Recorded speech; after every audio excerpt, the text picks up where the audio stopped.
So hey everyone, welcome to Bhushan Dut Academy. So विद्यार्थी मित्रांनो मैत्रिणींनो तुमच्या समोर एक बेस्ट इलुस्ट्रेशन आहे. याच्यामध्ये असं म्हटलंय की be and encourager the world has plenty of criticize already. अगदी बरोबर आहे. बघा आपल्या प्रिपरेशनच्या टाइम पिरियडमध्ये बरेच व्यक्ती आपल्याला डिमोटिवेट करण्याचं काम करतात. राईट. बघा एक इल्युस्ट्रेशन बघा कसं केलंय त्यांनी. You can't love, you can't live, you can't rule, you can't win, you can't dream, you can't do it. Right. You can't make it. बरेच आजूबाजूचे लोक जे की आपल्याला क्रिटिसाइज करत असतात की हे तुझ्याच्याने होणार नाही किंवा उगाच हे तू करू शकत नाही वगैरे वगैरे. सो बट हे त्यांना माहितीच नाहीये की we rise by the lifting others. Right. इतरांना मोटिवेट करणं. राईट. एखादी गोष्ट जर तो करत असेल तर त्याला मोटिवेट करून त्याला पुशअप करणं अशा व्यक्तींना माहित नसतं. सो अशा व्यक्तींपासून काय करायचं, दूरच राहायचं. कारण लक्षात ठेवा you can. Right. You can do anything. तुम्ही जर ठरवलं तर तुम्ही प्रत्येक एक्झाम एमपीएससीची क्रॅक करू शकता. फक्त तुम्ही डिमोटिवेट होता कामा नये किंवा डी कॉन्फिडंट होता कामा नये. सो बी कॉन्फिडंट आणि अशाच व्यक्तींच्या आजूबाजूला राहा किंवा अशाच व्यक्तींना आजूबाजूला ठेवा जे तुम्हाला मोटिवेट करतील, डिमोटिवेट नाही. सो लक्षात ठेवा जे तुम्हाला एनकरेज करतात अशा व्यक्तींसमोर आणि तुम्ही सुद्धा इतरांना एनकरेज करा, त्यांना क्रिटिसाइज करू नका. So you can. So we can, you can. चलो. तर आज आपल्याला अर्थव्यवस्थेची टेस्ट क्रमांक 8 आहे, कॉम्प्रिहेन्सिव्ह टेस्ट. त्यातली आपण आज इंडियन इकॉनॉमीचे क्वेश्चन्स विथ एक्सप्लेनेशन डिस्कस करणार आहोत. तर या 8व्या टेस्ट मधला 26 ते 40 जो नंबर 26 ते 40 चे क्वेश्चन आहेत, 15 क्वेश्चन हे आपण डिस्कस करणार आहोत. तर बघा त्यातला पहिला क्वेश्चन 26 नंबरचा लक्षात घ्या. दुसरी पंचवार्षिक योजना ही 1956 ते 1961 या कालावधी दरम्यान राबवली गेली. या योजनेदरम्यान झालेल्या मुख्य घडामोडी कोणत्या? आता भारत हेवी इलेक्ट्रिकलची स्थापना, चला ठीक आहे आपल्याला माहित नाहीये. रूरकेला खत कारखाना, चला आपल्याला माहित नाही. बोकारो लोहपोलाद उद्योग. बघा आता बोकारो लोहपोलाद उद्योग जो आहे तो चौथ्या पंचवार्षिक योजनेमध्ये आणला होता. चला ठीक आहे एवढं माहित नाही. आपण दुसऱ्या एका याच्यावरून आपण आन्सर काढू शकतो का कुठून तरी आपण, की महाराष्ट्र राज्याची निर्मिती. आता सगळ्यांना माहिती की 1 मे 1960 ला महाराष्ट्र राज्याची निर्मिती झाली. राईट. आणि आता 1 मे 1960 ला निर्मिती झाली म्हणजे दुसऱ्या पंचवार्षिक योजनेचा कार्यकाळ काय होता 1961 पर्यंत, म्हणजे दुसऱ्या पंचवार्षिक योजनेची ती भाग होता. सो ड तर आहे म्हणजे एक इथं इलिमिनेट होऊन जातो. क तुम्हाला सांगितलं की 4th प्लॅन मध्ये बोकारो लोहपोलाद उद्योगाची सुरुवात केली होती, दुसऱ्या पंचवार्षिक योजनेमध्ये नाही. आता क इलिमिनेट करा, क गेला. बघा 4 मध्ये पण क दिलाय, हा पण गेला. उत्तर तुमचं अ ब आलं. इलिमिनेशन मेथड वापरा, क्वेश्चन तुम्हाला फटकीनं सुटून जातील. जी सेकंड प्लॅन आहे दुसरी पंचवार्षिक योजना 1 एप्रिल 1956 ते 31 मार्च 1961 या कालावधीसाठी महालनोबिस यांच्या प्रतिमानावरती आधारित ही दुसरी पंचवार्षिक योजना होती, ज्याच्यामध्ये महालनोबिसचं जे औद्योगिकरणाचं मॉडेल होतं त्या औद्योगिकरणाचं मॉडेल आपण स्वीकारलं होतं आणि याच्यामध्ये प्राधान्य आपण जड आणि मूलभूत उद्योग म्हणजे तीव्र औद्योगिकरणाला प्राधान्य दिलं होतं. राईट. म्हणून ह्या योजनेला आपण काय म्हणतो, भौतिकवाद योजना. आणि याच योजनेमध्ये आपण भारताने भौतिक प्लॅन किंवा भौतिक नियोजन सुरू केलं होतं. अध्यक्ष पंडित नेहरू होते. सो दुसऱ्या पंचवार्षिक योजनेमध्ये 30 एप्रिल 1956 ला दुसरं औद्योगिक धोरणाची घोषणा किंवा लागू करण्यात आलेलं आहे. 1953 साली भेल भारत हेवी इलेक्ट्रिकल लिमिटेडची स्थापना. हा आता सध्या हा महारत्न उद्योग आहे. राईट. हा ऍक्च्युली तो कार्यान्वित दुसऱ्या पंचवार्षिक योजनेमध्ये चालू केला होता तो 1953 म्हणजे पहिल्या पंचवार्षिक योजनेमध्ये, परंतु तो कार्यान्वित झाला दुसऱ्या पंचवार्षिक योजनेमध्ये. 1958 मध्ये अणुऊर्जा आयोगाची स्थापना केलेली आहे डॉक्टर होमी भाभा यांच्या अध्यक्षतेखाली. बघा आता दुसऱ्या पंचवार्षिक योजनेमध्ये 2 खत कारखाने आणि 3 लोहपोलाद उद्योग. कारण दुसऱ्या पंचवार्षिक योजनेमध्ये आपण तीव्र औद्योगिकरणावरती, जड आणि मूलभूत औद्योगिकरणावरती भर दिला होता. याच्यामध्ये 1961 मध्ये नानगल खत कारखाना पंजाबमध्ये आणि रूरकेला खत कारखाना हा पश्चिम बंगालमध्ये सुरू केलेला आहे. 3 आता इथं लोहपोलाद उद्योग सुरू केलेले आहेत। भिलाई, रूरकेला आणि दुर्गापूर। लक्षात ठेवा, जो भिलाई, रूरकेला आणि दुर्गापूर हे जे 3 लोहपोलाद उद्योग आहेत हे सेकंड प्लॅन मध्ये सुरू केलेले आहेत। हा जो बोकारो लोहपोलाद उद्योग आहे तो 4th प्लॅन मध्ये सुरू केलेला आहे आणि विशाखापट्टणम आणि सालेम हे जे 2 लोहपोलाद उद्योग आहेत हे 6व्या पंचवार्षिक योजनेमध्ये आपण सुरू केले होते। सॉरी तर हे लक्षात ठेवण्याचा प्रयत्न करा। चला पुढचा क्वेश्चन, दारिद्र्य विषयक सी रंगराजन पॅनलची स्थापना मे 2012 मध्ये करण्यात आली व जून 2014 मध्ये पॅनलने आपला अहवाल दिला। अगदी बरोबर आहे। रंगराजन समितीने जुन्या लकडावाला पद्धतीचा स्वीकार करण्याची शिफारस केली, हे सुद्धा बरोबर आहे, कारण त्यांनी कॅलरी मूल्य पण विचारात घेतलं आणि दारिद्र्याची टोपली पण विचारात घेतली। सो दरडोई उपभोग प्रति व्यक्ती प्रतिमाह उपभोग खर्चाची पातळी पण विचारात घेतली आणि प्रति व्यक्ती प्रतिदिन कॅलरी मूल्य पण त्यांनी विचारात घेतलं। परंतु लकडावाला समितीने जे कॅलरी मूल्य ठरवून दिलं होतं त्या कॅलरी मूल्यामध्ये रंगराजन समितीने काय केले, चेंजेस केले। आता ते कुठले ते सांगतो। या समितीने modified mix recall period MMRP चा वापर केला। सो ह्याचं उत्तर काय येईल? याचं उत्तर एकही चुकीचं नाही, कारण इथे विचारले वरीलपैकी कोणती बरोबर नसलेली विधाने म्हणजे बरोबर नसलेले म्हणजे चुकीचं विधान कुठलं आहे, तर वरीलपैकी एकही विधान चुकीचं नाहीये, हे तिन्हीची तिन्ही विधानं बरोबर आहेत। बघा, मे 2012 मध्ये प्लॅनिंग कमिशन त्यावेळेस नियोजन आयोग होतं। नियोजन आयोगाने दारिद्र्य मोजण्याची नवीन पद्धत शोधून काढण्यासाठी सी रंगराजन यांच्या अध्यक्षतेखाली समिती स्थापन केली होती, ज्यांनी 2014 मध्ये अहवाल दिला। तर त्यांनी काय केलं, लकडावाला समितीने ज्या शिफारसी केल्या होत्या त्या लकडावाला गटाचा किंवा त्यांनी जी पद्धत स्वीकारली होती त्या पद्धतीचाच त्यांनी उपयोग केला। फक्त त्याच्यामध्ये काही मॉडिफिकेशन केले। जसं लकडावाला समितीनं दारिद्र्याच्या टोपलीमध्ये फक्त अन्न नावाचा घटक टाकला होता, परंतु रंगराजन समितीनं अन्नाबरोबर 4 आवश्यक घटक शिक्षण, कपडे, निवारा आणि वाहन खर्च आणि इतर घटक पण त्याच्यामध्ये टाकले।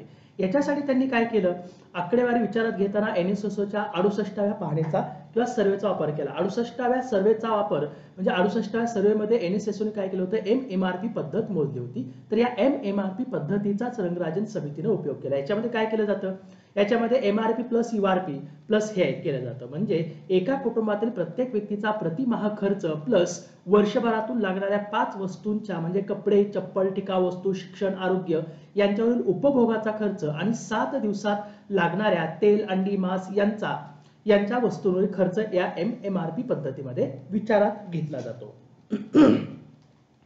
सो रंगराजन समितीने काय केलं तर कॅलरी मूल्य प्रति व्यक्ती प्रतिदिन कॅलरी मूल्य विचारात घेतलं आणि प्रति व्यक्ती मासिक दरडोई खर्चाची पातळी पण विचारात घेतली ग्रामीण आणि शहरी भागासाठी। तर ग्रामीण भागासाठी यांनी कॅलरी मूल्य विचारात घेतलं। प्रति व्यक्ती प्रतिदिन कॅलरी मूल्य 2155 कॅलरी मूल्य, म्हणजे एखादा व्यक्ती जर ग्रामीण भागातला एखादा व्यक्ती जर एका दिवसात आपल्या उपभोगातून 2155 कॅलरी मिळू शकत नसेल तर तो व्यक्ती काय समजला जाईल, BPL, अन्यथा तो APL समजला जाईल, राईट। आणि त्याच्यासाठी त्याला महिन्याचा खर्च किती सांगितला, 972 रुपये। सो याला काय करायचं, याला डिवाइड 30 केलं तर तुम्हाला एक दिवसाचा खर्च मिळून जाईल। आणि शहरी भागासाठी हेच 2090। बघा, लकडावाला समितीने शहरी भागासाठी 2100 कॅलरी मूल्य ठरवून दिलं होतं आणि ग्रामीण भागासाठी 2400 कॅलरी मूल्य, परंतु यांनी काय केलं, याच्यामध्ये कमी कॅलरी मूल्य केलेले आहेत। तर रंगराजन समितीने शहरी भागासाठी 2090 कॅलरी मूल्य विचारात घेतलेलं आहे आणि त्यासाठी प्रति व्यक्ती प्रतिमाह खर्च 1407 रुपये विचारात घेतलेला आहे। तर रंगराजन समितीच्या शिफारसीनुसार 2011-12 मध्ये ग्रामीण भागामध्ये 30.9% तर शहरी भागामध्ये 26.4% दारिद्र्य मिळालं आणि एकूण भारतामध्ये ते 29.5% दारिद्र्य होतं। ही आकडेवारी तुम्हाला लक्षात ठेवायची आहे। पुढचा क्वेश्चन, खालील विधाने विचारात घ्या व योग्य पर्याय निवडा। 15 एप्रिल 1980 रोजी बँकांच्या ठेवी 50 कोटींपेक्षा जास्त होत्या अशा 6 बँकांचे राष्ट्रीयकरण करण्यात आले। चुकीचे, ऍक्च्युअली 50 कोटी नाही तर 200 कोटी। सो पहिलं विधान चुकीचं आहे। त्यावेळी इंदिरा गांधी अर्थमंत्री होत्या, चुकीचं आहे, त्यावेळेस PM होत्या इंदिरा गांधी। सो खालील विधान योग्य पर्याय अ आणि ब दोन्ही चूक आहेत। लक्षात ठेवा, 19 जुलै 1969 ला 14 खाजगी बँकांचं राष्ट्रीयकरण केलं ज्या बँकांच्या ठेवी 50 कोटींपेक्षा जास्त होत्या आणि 15 एप्रिल 1980 ला 6 खाजगी बँकांचं राष्ट्रीयकरण केलं, ज्या बँकांच्या ठेवी ह्या 200 कोटींपेक्षा जास्त होत्या. सो त्यावेळी दोन्ही वेळी इंदिरा गांधी ह्या काय होत्या, पंतप्रधान होत्या, प्राईम मिनिस्टर होत्या इंडियाच्या. राइट, चलो आगे चलते. राजकोषीय दायित्व व अर्थसंकल्पीय व्यवस्थापन कायदा 2003 FRBM ऍक्ट मधील बाबी साध्य करण्यासाठी वार्षिक लक्ष्य साध्य करण्यासाठी 2004 मध्ये सरकारने कोणती समिती नियुक्त केली? ती होती डॉक्टर विजय केळकर समिती. लक्षात ठेवा, फिस्कल कन्सॉलिडेशन करण्यासाठी किंवा ज्या केंद्र आणि राज्य सरकारच्या तुटी आहेत त्या तुटी करण्यासाठी 2003 मध्ये fiscal responsibility and budget management act FRBM कायदा पास केला होता. तर महसूल आणि राजकोषीय तूट कमी करणे कुणासाठी, तर केंद्र आणि राज्य सरकारने. सो त्यासाठी त्यांनी काय केलं, पहिलं जे उद्दिष्ट ठेवलं होतं की मार्च 2009 पर्यंत महसुली तूट जीडीपीच्या 0% करणे, परंतु ते शक्य झालं नाही. आणि मार्च 2009 मध्ये राजकोषीय तूट ही जीडीपीच्या 3% करणे, हे असे त्यांनी काय केले होते, टार्गेट ठेवले होते. परंतु अमेरिकेमध्ये आलेलं सबप्राईम क्रायसिस याच्यामुळे आपल्याकडे पण त्याचा फटका बसला आणि हे आपल्याला साध्य करता आलं नाही. सो त्याच्यामुळे पुढे 2004 ला नवीन रूल्स बनवण्यासाठी डॉक्टर विजय केळकर यांच्या अध्यक्षतेखाली समिती केली आणि नवीन रूल नुसार महसूल आणि राजकोषीय तूट कमी करण्यावरती भर दिला. त्यांनी इथं दोन टार्गेट ठेवले की महसुली तूट जी आहे ती प्रत्येक वर्षी 0.5% कमी करणे आणि 7-8 पर्यंत ती 0% करणे, परंतु ती झाली नाही. राजकोषीय तूट प्रत्येक वर्षी 0.3% कमी करत 7-8 पर्यंत 0% करणे, परंतु हे राज्य आणि केंद्र दोघांनाही शक्य झालं नाही. सो त्याच्यामुळे पुढे 2012 मध्ये परत त्याच्यामध्ये सुधारणा केली आणि सुधारणा करून महसुली तूट 2015 पर्यंत 2% पर्यंत करणे आणि परिणामी महसूल तूट ही 0% करणं असे त्यांनी टार्गेट ठेवलं. सो परंतु नंतर 2017 मध्ये पुन्हा ज्यावेळेस कळालं की हे टार्गेट शक्य होणार नाही, तर MK सिंग जे की आता 15व्या वित्त आयोगाचे अध्यक्ष आहेत, त्या MK सिंग यांच्या अध्यक्षतेखाली एक FRBM रिव्ह्यू कमिटी किंवा एक्सपर्ट पॅनल नेमला, ज्याच्यामध्ये सुमित बोस होते. ऍक्च्युली ते सुमित बोस, उर्जित पटेल, अरविंद सुब्रमण्यम आणि रथिन रॉय हे 4 सदस्य होते. तरी 5 सदस्य समिती त्यांनी नेमली. तर ह्या रिफॉर्म्स जो FRBM रिफॉर्म आहे यांनी काही त्याच्यामध्ये सुधारणा सांगितल्या की बाबा तुम्ही काय करा आता की फिस्कल डेफिसिट जे आहे ती फिस्कल डेफिसिट ही 2023 पर्यंत, फिस्कल इयर 2023 पर्यंत 2.5% घेऊन या आणि जी प्रायमरी म्हणजे प्राथमिक तूट जी आहे ती FY 2020 म्हणजे गेल्या 2 वर्षापर्यंत म्हणजे 2020 पर्यंत ती 0% करा असं म्हटलं. त्यांनी जी रेव्हेन्यू डिफिसिट आहे महसुली तूट ही फिस्कल इयर 2023 पर्यंत 0.8% पर्यंत कमी करा आणि ती 25 म्हणजे प्रत्येक वर्षी काय करा 25 बेसिस पॉइंटनी कमी करत 2023 पर्यंत 0.8% वरती आणा सांगितलेलं आहे. सो आता सगळ्यात महत्त्वाचं हे लक्षात ठेवा की FRBM कायदा लागू करणारं पहिलं स्टेट कुठलं होतं, तर कर्नाटक. कर्नाटकनी केंद्र सरकारच्याही अगोदर FRBM कायदा त्यांच्या राज्यामध्ये लागू केला होता सप्टेंबर 2002 मध्ये, कारण केंद्र सरकारने 2003 मध्ये लागू केलेला आहे. केरळ आणि कर्नाटका, तामिळनाडू, केरळ, पंजाब, राईट, हे जे 4 स्टेट आहेत ह्या 4 स्टेटनी केंद्राच्याही अगोदर FRBM कायदा लागू केला होता. महाराष्ट्राने कधी केलेला आहे, एप्रिल 2005 मध्ये महाराष्ट्राने FRBM ऍक्ट लागू केलेला आहे. खूप महत्वाचं आहे, लक्षात ठेवा. आणि शेवटचं राज्य आहे FRBM कायदा लागू करणारा जुलै 2010 मध्ये वेस्ट बेंगॉलनी लागू केलेला आहे. भारताच्या संचित निधीमध्ये कन्सॉलिडेटेड फंड ऑफ इंडिया पुढीलपैकी कोणती मिळकत ठेवली जाते? लॉजिकल क्वेश्चन आहे. सरकारने घेतलेली सर्व कर्ज यस. पेन्शन निधी, प्रोव्हिडंट फंड, जनतेच्या अल्प बचतीत आहे. ते जनता शब्द आला, जनतेच्या अल्प बचतीत. पब्लिकचा पैसा आहे, पब्लिकचा पैसा कुठे टाकायला आपण? पब्लिक अकाउंट मध्ये. सो तुम्हाला फक्त काय करायचं आहे, हा एलिमिनेट करून टाकायचा आहे. म्हणजे ब गेला, इथं ब दिलाय गेला, ठीक आहे. आता क आणि ड, तर बरोबर आहे. सो त्याच्यामुळे 3 उत्तर येते, क आणि ड पण गेला.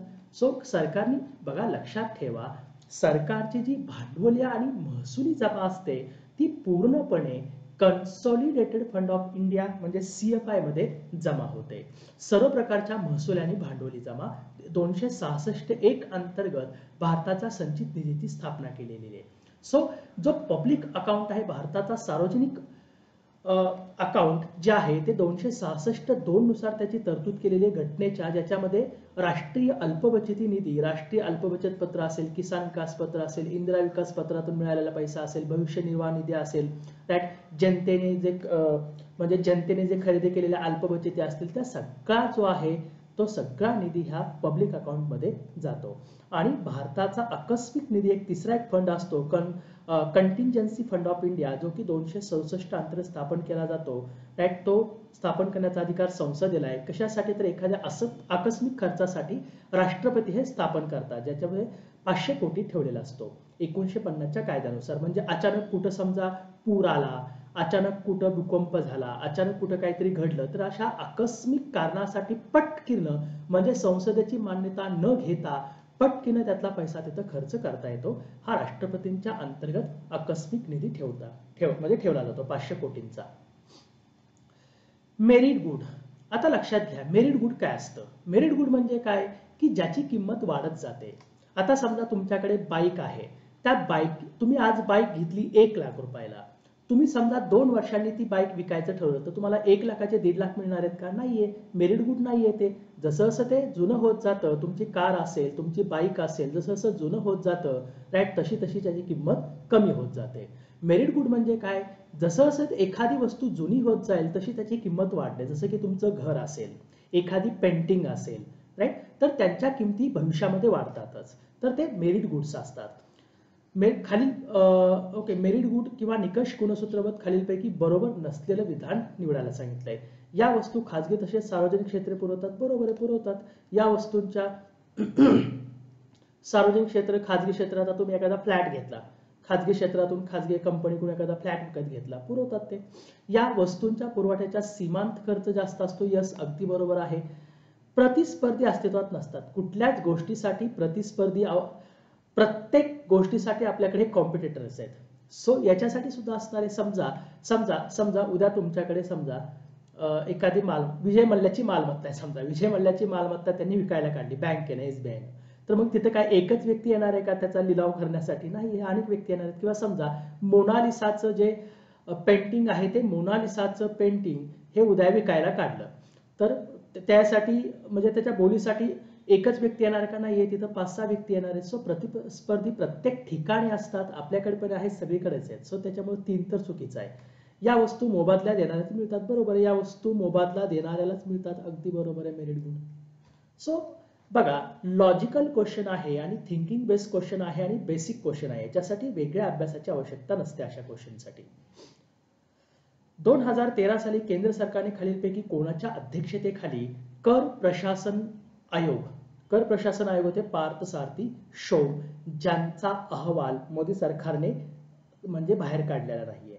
लक्षात ठेवा, 2013 ला मनमोहन सिंग सरकारने टॅक्स रिफॉर्म्स कमिशन किंवा टॅक्स ऍडमिनिस्ट्रेशन कमिशन नेमलं होतं पार्थ सारथी शौम यांच्या अध्यक्षतेखाली, ज्यांनी 2018 ला त्यांचा अहवाल दिलेला आहे, परंतु तो अहवाल तसंच पडून दिलेला आहे. Okay, 33 number question. अयोग्य विधान निवडायचे आपल्याला. 7 सप्टेंबर 2005 रोजी राष्ट्रीय रोजगार हमी कायद्याची नोंदणी करण्यात आली. यस, 7 सप्टेंबर, राईट, सप्टेंबर 2005 मध्ये त्याची नोंदणी करण्यात आली. हे विधान बरोबर आहे. गुजरात शासनाच्या रोजगार हमी योजनेच्या धर्तीवर केंद्रात हा कायदा केला, चुकीचं आहे. दुसरंच विधान चुकीचं आहे. 1972 साली, राईट, 1972 साली आपल्या देशामध्ये रोजगार योजना लागू करणारं पहिलं स्टेट होतं महाराष्ट्र. राईट, कोण होतं? महाराष्ट्र.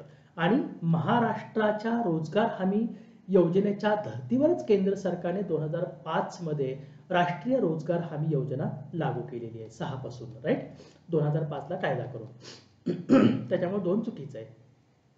तर ठीक आहे, बघा लक्षात घ्या, सप्टेंबर 2005 मध्ये राष्ट्रीय ग्रामीण रोजगार हमी कायदा पास करण्यात आला. राईट, 2 योजना त्यांनी एकत्र केला, एक SGRY आणि national food for work programme. ह्या दोन योजनांचं एकत्रीकरण करून सप्टेंबर 2005 मध्ये राष्ट्रीय ग्रामीण रोजगार हमी कायदा पास केला, जो 2 फेब्रुवारी 2006 पासून लागू केला.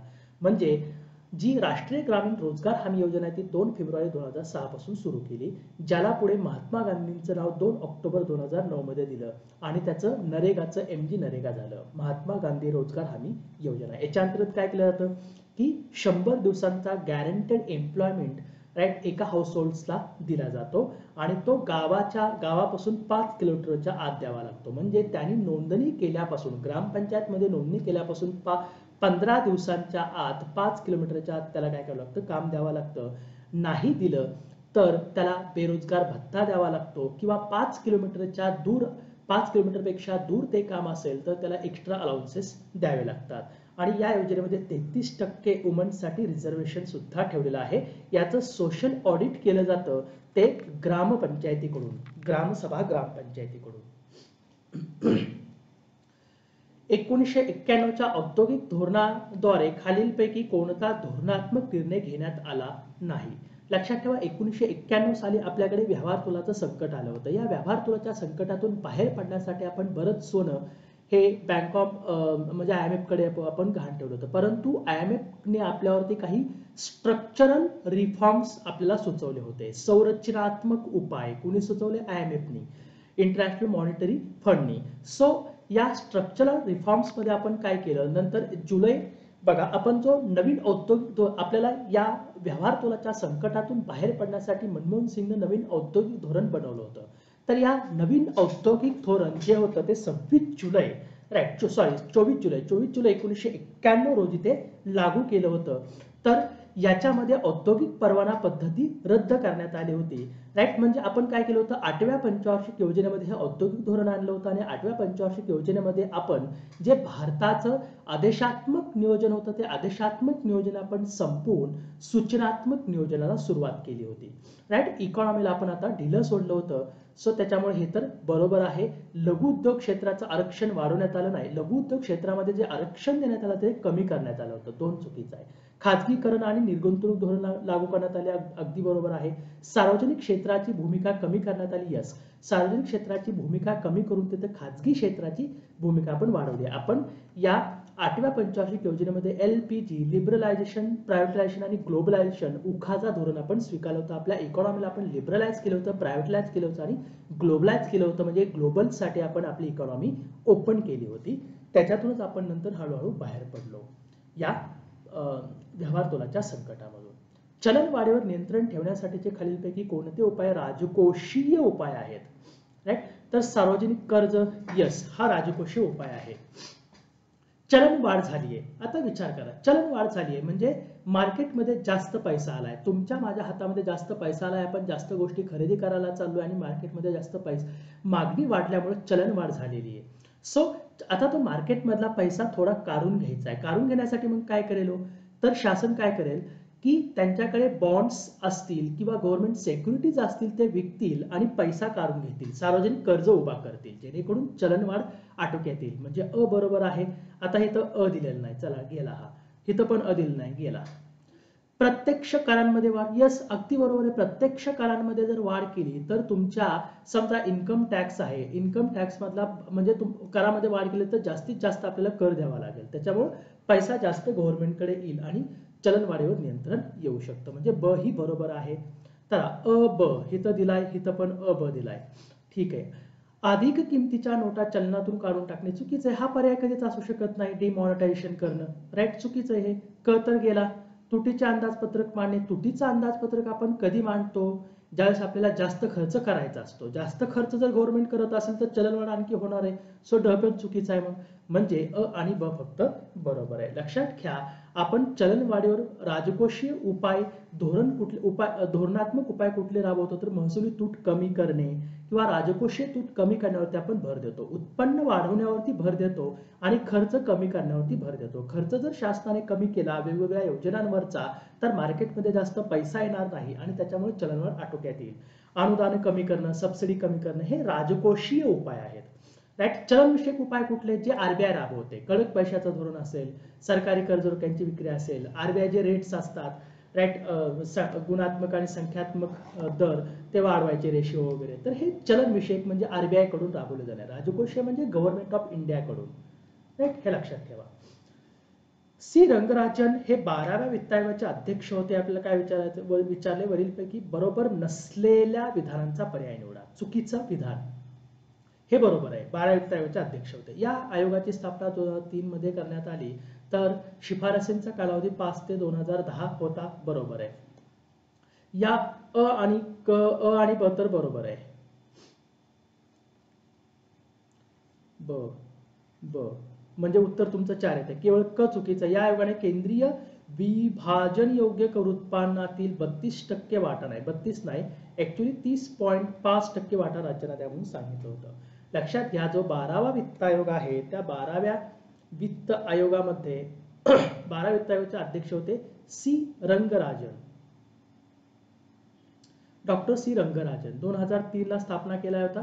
तुम्हाला सगळ्यांना माहिती आहे की आर्टिकल 280 अंतर्गत केंद्र आणि राज्यांमध्ये कर महसुलाची वाटणी करण्यासाठी राष्ट्रपती दर 5 वर्षांना काय करतात, तर वित्त आयोगाची स्थापना करतात.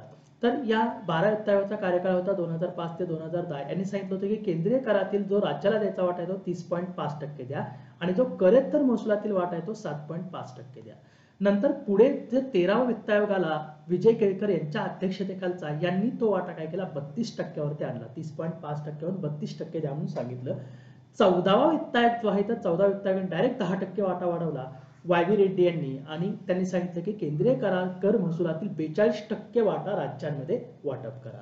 आणि आता 15वा वित्त आयोग, ज्या 15 वित्त आयोगाने किती सांगितलंय हो, 41% वाटा. जो 1% वाटा कमी केला होता तो कमी केलेला वाटा कुणाला द्या म्हटले त्यांनी, जम्मू काश्मीर आणि लडाख न्यूली फॉर्मच्या युनियन टेरिटरी आहेत त्यांना द्या म्हणून सांगितलेलं आहे. सो हे लक्षात ठेवा. पुढे जाऊ.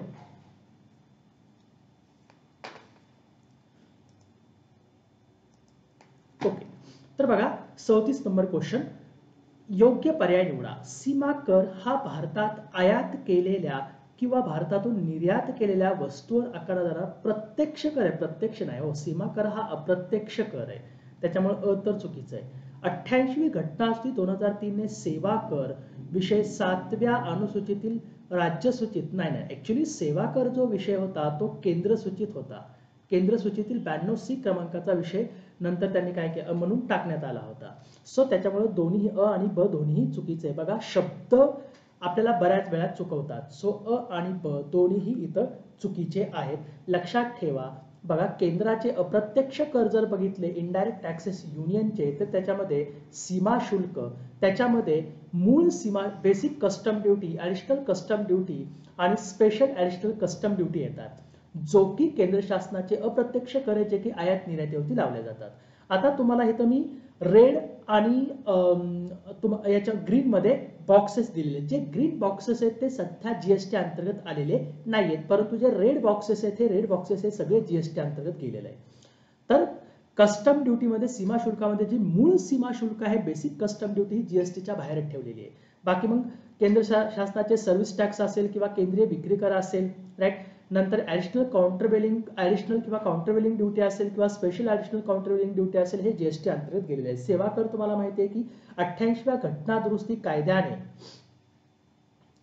हे स्टेटचे, ओके, 88वी घटना दुरुस्ती कायदा जो होता त्या 88व्या घटना दुरुस्ती कायद्याने 2003 मध्ये केली होती. सो केंद्र सूचीमध्ये हा सेवा कर आर्टिकल 268 अंतर्गत टाकला होता, परंतु जीएसटी आता सेवा कर हा जीएसटी अंतर्गत गेल्यामुळे हे काय केले 268A जे आर्टिकल आहे ते रिमूव्ह करून टाकलेले आहे. परंतु तुम्हाला माहिती आहे की सेवा कराची शिफारस राजा चलाय समितीने केली होती आणि राजा चलाय समितीच्या शिफारसीनुसार 1 जुलै 1994 ला सेवा कर आपण लागू केला होता, जो की आता जीएसटी अंतर्गत गेलेला आहे.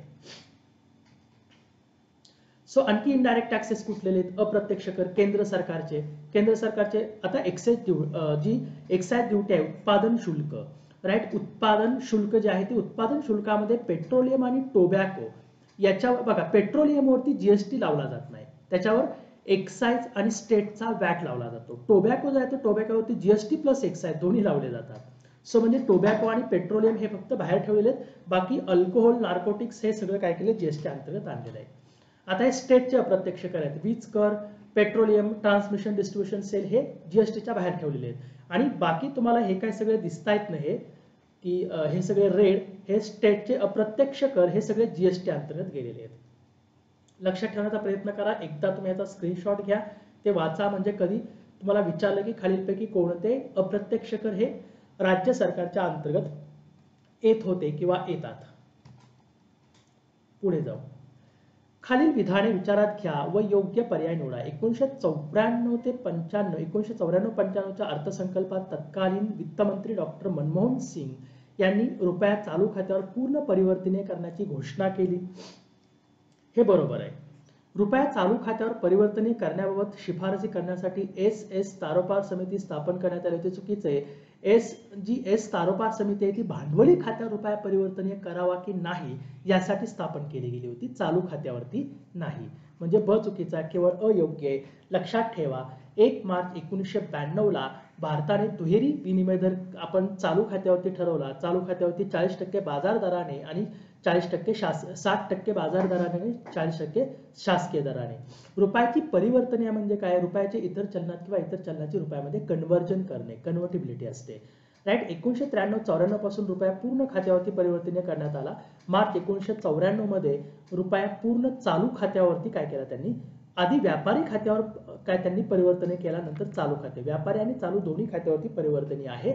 सो बट 1997 मध्ये रुपया भांडवली खात्यावरती परिवर्तनीय करावा की नाही, राईट, याच्यासाठी एस तारोपार समिती नेमली होती, ज्यांनी म्हटलं की हळूहळू करा.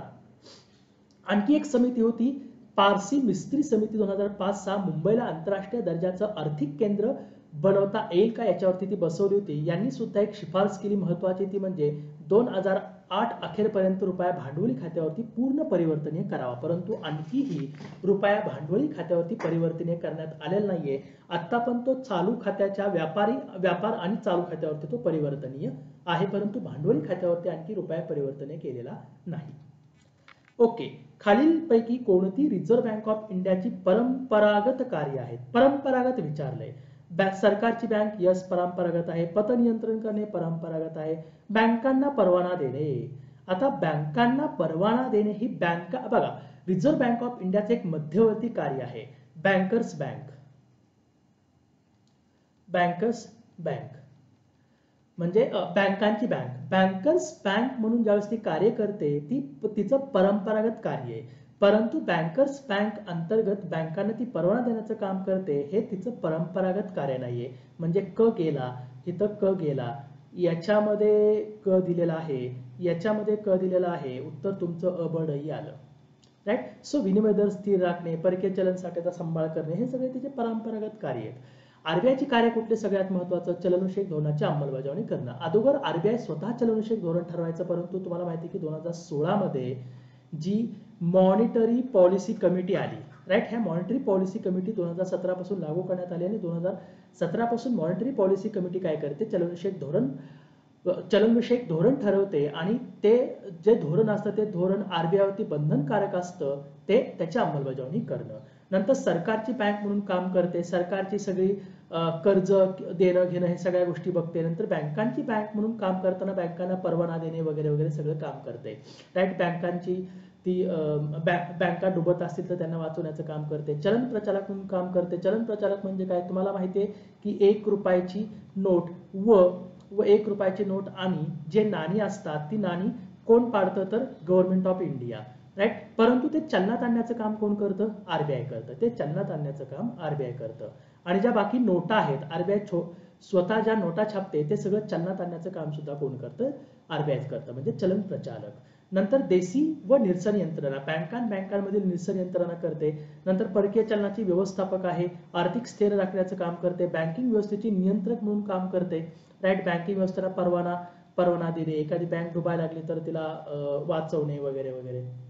नंतर आकडेवारी गोळा करणे, प्रसिद्ध करणे, पतपैशाचं नियंत्रण करणे, विकासाभिमुख प्रोत्साहनात्मक कार्य करणे. म्हणजे काय? तर जे आपलं पीएसएल सेक्टर आहे त्या पीएसएल सेक्टरकडे पैसा वळवायचा, राईट. हे सगळे जे विकासात्मक आणि प्रोत्साहनात्मक कार्य केले जातात. व्यापारी बँकांची अंतिम त्राता म्हणून ती काम करते. सो इथं बघा, इथं तुम्हाला पूर्णपणे दिलेलं आहे की परंपरागत कुठली, परिवेशनात्मक कुठली आणि प्रवर्तनात्मक कार्य कुठली आहेत ते. तर परंपरागत लक्षात ठेवा, चलन निर्मिती करणे, सरकारची बँक म्हणून काम करणे, बँकांची बँकांचा अंतिम त्राता, निरसन ग्रह आणि अर्थविषयक आकडेवारी प्रसिद्ध करणे ही त्याची परंपरागत कार्य आहेत.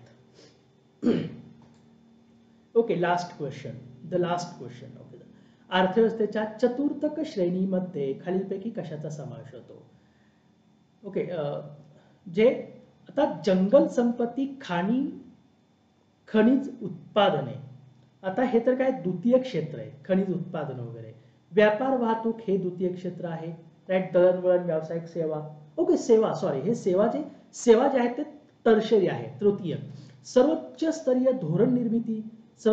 धोरण निर्मिती जे आहे ते पंचम आहे, पंचम क्षेत्र आहे. आणि संशोधन विकास संकल्पनांची निर्मिती हे त्याचं चतुर्थक श्रेणी आहे, चतुर्थक क्षेत्र आहे. लक्षात ठेवा, प्राथमिक क्षेत्रामध्ये काय येतं? कृषी व संलग्न व्यवसाय. ऍक्च्युली जे जंगल वगैरे ह्याच्यामध्ये येतं, परंतु खाणकाम जे आहे ते खाणकाम हे उद्योग क्षेत्रामध्ये जातं, द्वितीय क्षेत्रामध्ये. एकदा चेक करून बघा, थोडं इथं चुकीचं कदाचित असू शकतं, परंतु खाणकाम हे द्वितीय क्षेत्राचा पार्ट येतं, राईट. नंतर तृतीय क्षेत्रामध्ये काय येतं? व्यापार, वाहतूक, दळणवळण ह्या सेवा. चतुर्थ क्षेत्रामध्ये काय?